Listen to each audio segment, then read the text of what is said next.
Tshisekedi a fait fouetter les cardinals de la République. Oui. Moi, j'étais à New York et je vous ai vu. Vous avez appelé un jeune garçon, vous avez dit que si tu étais au Congo, j'allais te faire fouetter. Je ne cite pas seulement le nom du garçon. Vous avez dit ça devant tout le monde. Oui, j'étais à New York, le président a appelé un garçon. Yakawa.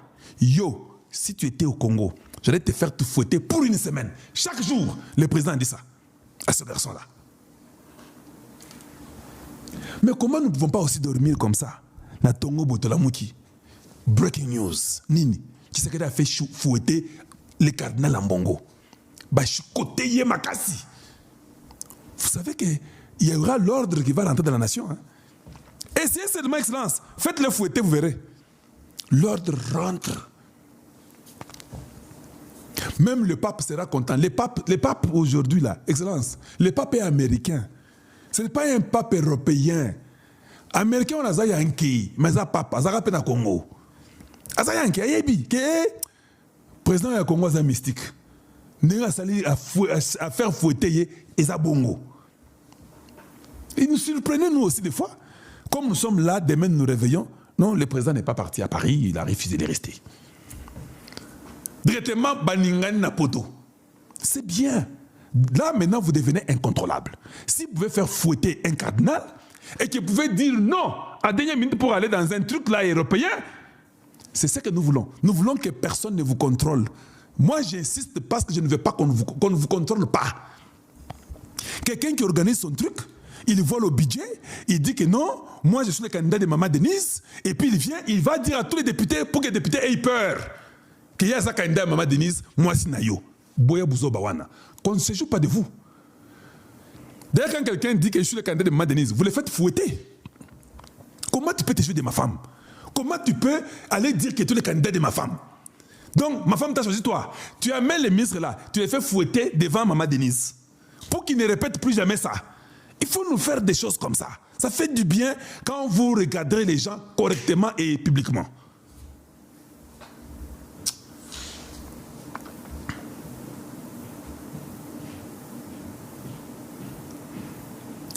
Il se pourrait qu'il y ait une lettre, je vais aussi la lire. Le M23 a écrit une lettre. Parce que nous, quand nous parlons, vous dites que notre Kosaka, et le Kozate, na S, ça va, et ça le Kota, bon ça et le côté, ça va, d'accord, nous sommes d'accord. Le M23 a écrit. Ils ont écrit ça. Vous aimez la date, non? Je vais vous regarder la date. La date, c'est le 40e, le 28 octobre. C'est ça là, c'est le 28 octobre. Vous avez vu la date? Tout le monde a vu la date? Je peux lire maintenant? Voilà, parce que vous, quand on lit une date ultérieure, vous, ce n'est pas relevant. Parce que Mokande Zadi Akala. C'est comme ça qu'on vous a appris au Congo, je comprends. Ce sont vos universités. Quand il y a un truc de 2-3 ans, et ça Akala, Tolingi Yasika. Yasika Yangowana, il y a 28. Il y a le 28, c'est le M23 qui nous informe. Nous, l'armée, Ekenge, Sylvain Ekenge, les porte-parole de l'armée, nous avaient dit que ce n'est pas à l'église où vous giflez et puis on vous donne l'autre jour. Ah, c'était déjà un message qu'il avait donné. J'aime un langage comme ça. Et je pensais qu'au Congo, des fois, il faut avoir des ministres agressifs, le Gola Biswawa, le Gola Mende. On a besoin de ça maintenant. On n'a pas besoin des ministres mous. Il faut des ministres chauds. Ça, nous refusons. Vous pensez que la maîtrise, c'est quand tu parles lentement. Quand tu parles lentement, ce n'est pas la maîtrise. Quand tu parles lentement, de Moutébélé là.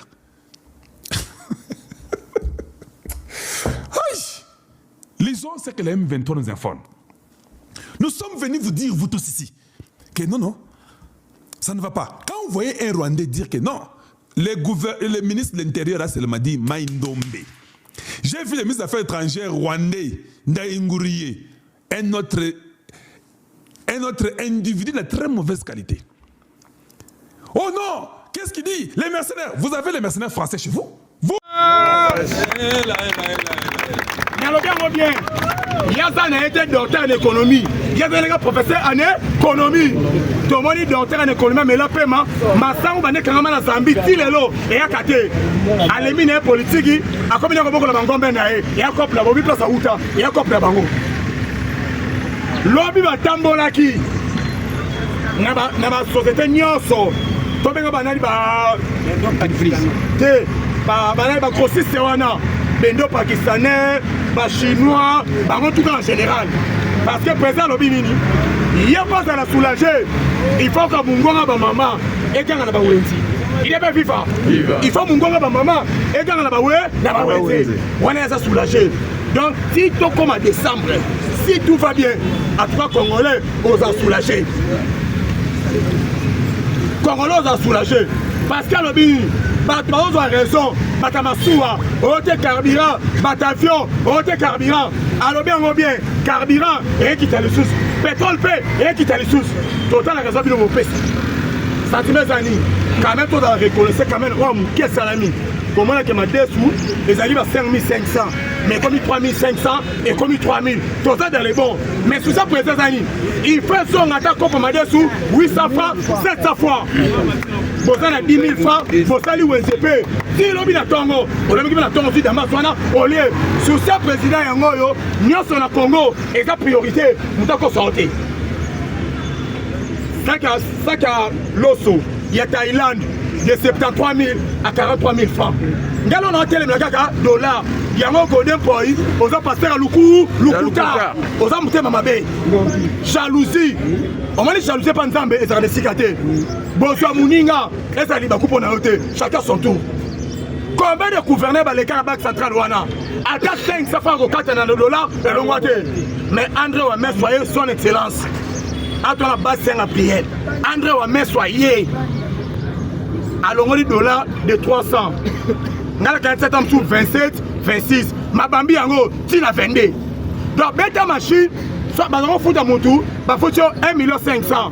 Ok, on a $500. Soit bête ta machine, 1 500 000. Au consoir, combien? Tala, nan ba sale loko te. Nan ba sale loko te. Fumu pa Adolphe Mouzitou. Expert en matière, différence en Ouattan, na ministère à budget. Doudou forme les grands paquets. Massoua Mounene, à la finance, parce que le trio magique. Quand on a soulagé, au foot, on a $500. Betasco machine, 1 500 000. Mais le lobo, Baselio, $100, et comme 220 000.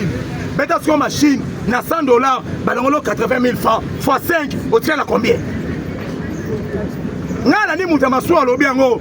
Abi banda to banda, carburant l'ongaka à 100 francs, 50 francs. Mais banda pour nous sambaye, allongoli 800 francs. Abi personne on a les sous. Si on met ta machine, carburant ba Massoua wana. Sauf une fois aller-retour, exemple 2000 litres, 3000 litres, balongoli binoa na litre moko 800 francs. Et ça combien? Faut mettre un calcul. Comme attends aux allons moto za distrait, le roi Martin Libo maté. Le roi Hippolyte Kazembe était a comme telanté là. A otam tout ma case, mais na sorte de senga pardon. On t'a tout ma casse, mais la sorte de Senga, pardon.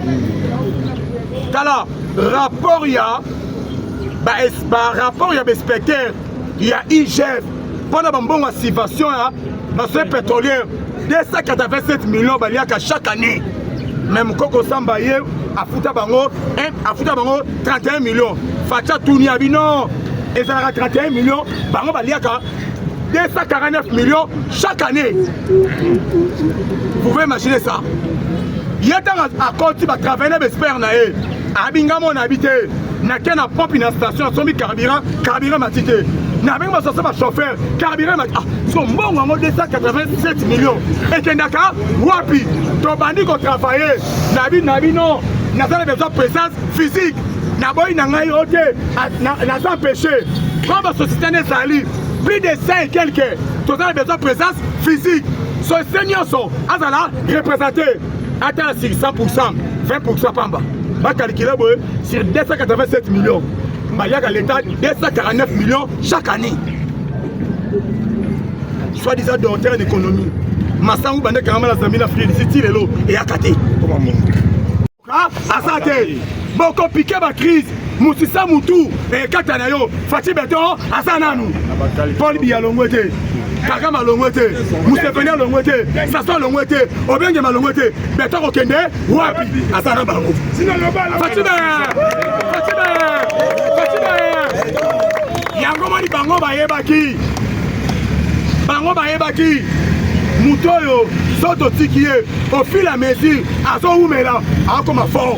il y a même au sein de l'IDPS, va créer division. Division IDPS. Et ça, les talibans va créer un gros. Panini va déstabiliser IDPS. Mais les moutons fans des talibans accueillis, comme on a mis, habité, Nason Wakanda Kunangai. À partir du 14 décembre, les autres de Tozomo là, Abou, bien. Tu le bagage sogi koya gangi, mututo fananie. Fati beto de gangi. Diaspora baleli, président en tout cas, bah quand on a diaspora, toi-même moral. Nathalie Bababi président. Ozo kolukani na France abi non, na zo pour la solution Congo. Place au nord le Congo, Congo bon sanini aloba. Au moins ça patriotisme. Baleli président. Bazo Luka yo baboma yo alobi non non a son histoire à ça de martyr natikela kiti na nani Nzambe mais réponse à moi là il dépasse FIFA mabe mo chefa ko bandeko natikela kiti na Nzambe dans la différence William Ruto John Biden atikela kiti mais Fati Beton a vu kiti na e abondi yango et pas Nzambe yo mutamokili na Nzambe il n'y a pas match lobi na sepeli ba so ici image n'a pas tikele son éminence habité au Fati Beton au libérer Afrique afanda première fois namona sultana basamo za na poche te mais na kama big pas peuta wapi abimi si big apati Fati yo Fati rochane constitution ana mbato lobi ko ya ya moi la bango sino bomba mabe bako Fati lo banga plusieurs fois tolérance Fati lo baboye bolongo na mutu na bino soulèvement populaire bakolo masolo wana bango na pouvoir bolongo na mutu na bino coup d'état Fati l'autre ce qui va notre gouvernement nanga ah nabi soka diversaire comment reconnaître malamu il y a diversaire pour ceux de faiblesse notre gouvernement Nathalie Avanturo il y a nani ya Bertha Bissemu son excellence président Félix il n'est pas rappelé bango brassage des athées intégration des athées message des athées abou parlement déjà voté marmignon Massad Boulos président rappelé mais comment loi va voter le parlement il aurait été voté loi na d'autres questions loi mais comment le bakeno ozo insister brassage mixage intégration mais décision mboka ne pas ngai na peuple mboka wana Congo hein to senti kana mingi te Congo est indépendant pays souverain tozo na ordre chez Camille ba tabi ordre chez Camille ngasa ki minerai tout on ne peut pas prendre na sofa comme soit to moni ça ne va pas to créer crise à minerai bout ça nini et mata faut qu'on parle politique stratégie ngoana donc il est malin mais to quoi terrir avec douceur ce qui yo ozo réfléchir à côté mitali yo hein au parlement aussi que yo moko osonga mto no anda constater okangi kande otalika bilenga Fati et les kinyoso nazo na parlement de Bissau Prière IDPS vivant IDPS vivant IDPS vivant qui vivant abou